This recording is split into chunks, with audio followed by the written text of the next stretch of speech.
my fellow Americans, ask not what your country can do for you, ask what you can do for your country.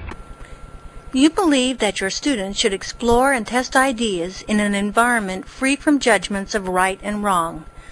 How do you promote this atmosphere in your classroom?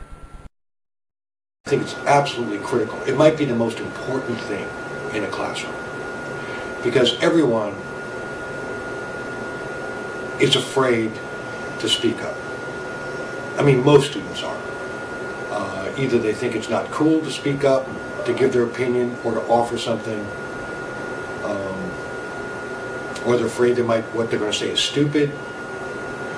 But I have to create an atmosphere in my classroom where anything goes, as long as it's not offensive. You know, we can test ideas, that we're experimenting with learning. And now out of the experiment process, we'll come to a better understanding of what we truly believe.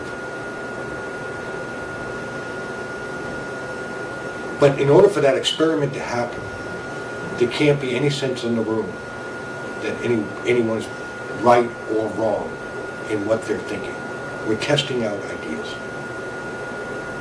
In fact, I'm pretty friendly to my class, but if I get any suspicion that anyone in the classroom is belittling someone else, no matter what they say, I will nip that in the bud so fast.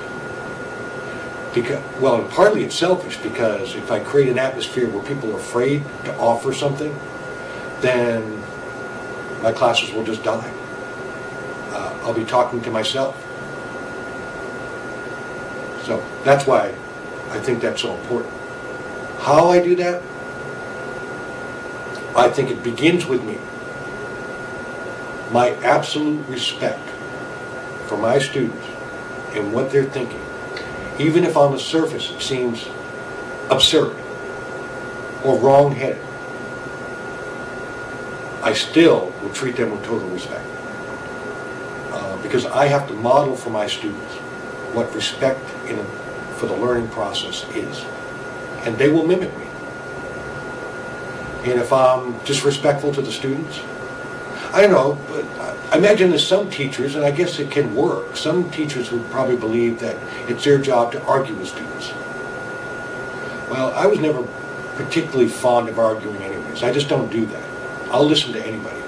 And I don't even particularly want to change somebody's point of view or change their mind. I don't care if they're different from me. There's no skin off my back. And I'll listen. Something fruitful will come out of that. So I never did like to argue. It's just my personality. So in the classroom, my teaching style is not to have people think through argumentation. I want to listen. And I show that, I know I show that in the room by just the way I look.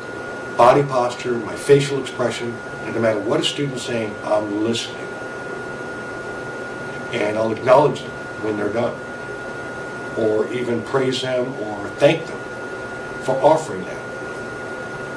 And I don't care how many students in the room disagree with what that fellow student said. To me, that's irrelevant. We're not in here to all agree. We're in here to differ, to be ourselves, and to share ideas. So I think how do I do that? There's no methodology to it. It's more the personality of the classroom, that everyone begins to take on, hopefully, what I model of absolute respect for